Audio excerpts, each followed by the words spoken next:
Hey everybody, RAPTall here with another battle. My opponent is XxAxLxX, and I'm not even going to try to pronounce that. Anyways, you can see I have a new team this battle, trying it out. I really like this team, it's a lot of fun. I haven't really done any other battles with it, so I don't know exactly how it works, but I like it so far. Anyway, I have a lead Dragonite, which I have max attack and max special attack on this guy.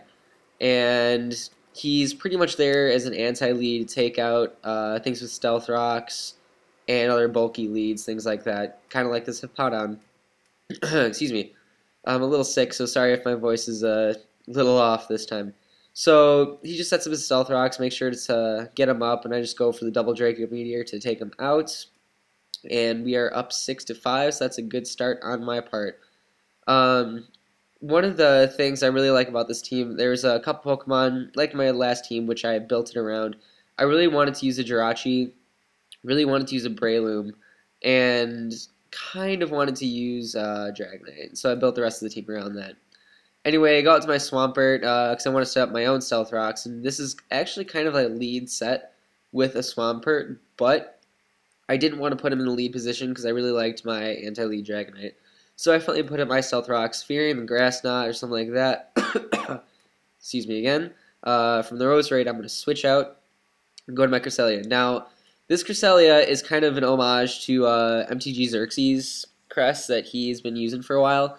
And as you'll see in a sec, I'm going to have a Flame Orb that activates. Now, it's not exactly the same set that he has.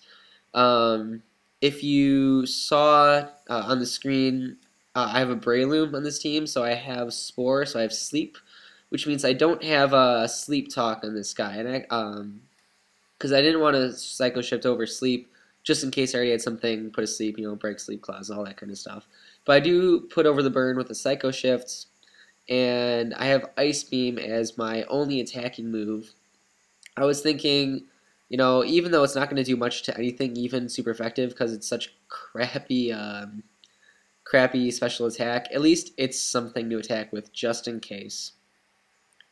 And in a Sandstorm team, this Cresselia is taking a lot of damage. It's taking the burn damage, it's taking the Sandstorm damage, and of course any other damage from attacks. But even so, this thing is a beast when it comes to defenses. I mean, it can take pretty much anything, and kind of like with Xerxes, as you were saying, this thing is really underrated.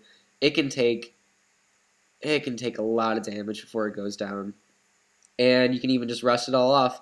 Now, the one bad thing about not having Sleep Talk on this guy is he can kind of be set up on, or I guess she can be set up on, because things can just do whatever while it's sleeping away. And I know that can be a problem. On the other side, this thing really can take a hit even if it's just sleeping and kind of helpless. Goes out to a Gengar after the Rosary dies, and it's a sub Gengar. I go out to my Heatran because it's Scarfed. It is a Scarf Heatran. The reason I put this on the team is because I had kind of a big fire weakness, and this guy with Flash Fire obviously can kind of negate that a little bit. I thought he was going to be a sub puncher, but he's a sub focus blaster, which is I guess kind of the same thing, just on this special side instead of the physical side. So I do lose my Heatran early. He doesn't get to do a lot, which sucks. But what are you going to do? At least I broke the sub. That's something. Can't complain. Go with my Swampert. I want to say I roar him here, expecting him to go for the sub. And yep, that's exactly what I do. So that's pretty sweet on my part. With a bunch of layers of spikes and rocks, I'm taking a lot of incoming damage. And it sucks, but this Swampert is a lot more bulky than I thought it would be. It is high defenses and HP, obviously. And I carry the Ice Beam. I was thinking of Ice Punch or maybe even Avalanche.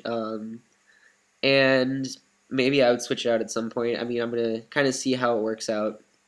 As of now, Ice Beam is not a bad choice, and we'll see what goes from there. Zapdos is just kind of doing its thing. I decide I can't kill it if it's going to keep roosting, so I'm just going to roar it out. Luckily, I roar it straight up to the Gengar, and with Sandstorm damage and Rocks damage, that thing is going to die, which, very good on my part. I don't have to deal with it. That could have made a sub anyway, but it is what it is. Goes out to Starmie, one of my favorite Pokemon, of course. I had it on my previous team. Really liked it. Can do a lot of things. Really versatile. Go back into my Crest just to take whatever hit it's going to give, because I know Crest can take it. And I think Crest has one more turn of sleep to go. I can't remember exactly. And he goes out to an Aggron. Oh, fucking Aggron. Aggron is the shits. And if you don't believe me, you can go die. Just kidding. But seriously, I love Aggron. I always thought it was one of the coolest Pokemon.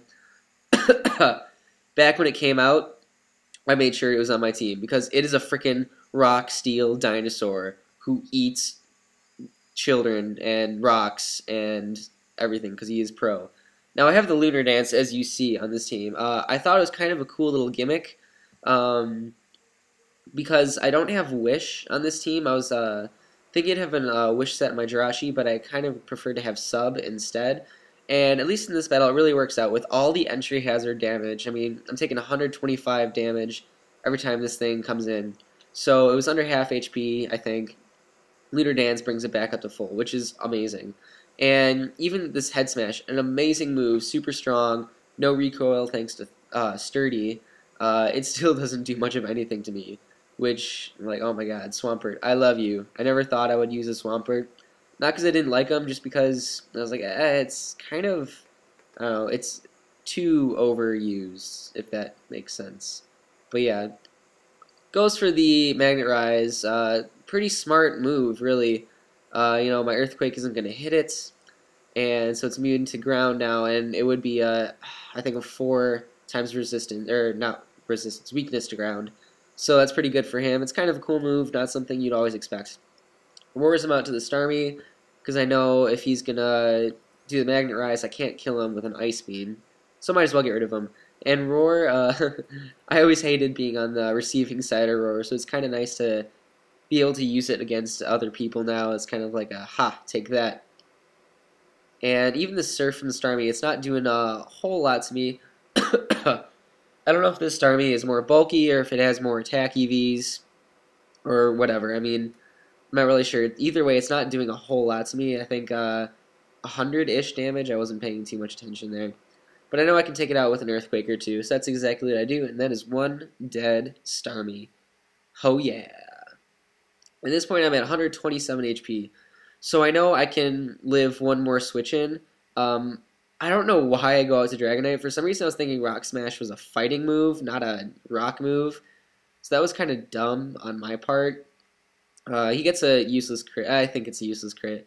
Honestly, it's not that big of a deal. I realized afterwards, like, oh, you're an idiot. Whatever. I go to my Breloom now. And I know I'm faster, so I can Spore him. And at this point in the match, he was kind of fed up. He's like, this sucks. You're kicking my ass with these stupid OU whores. Like, well, tough luck. What are you gonna do? Well, this is what he does. He decides to DC on me. Oh well. It was a fun match, so technically I win. Go me.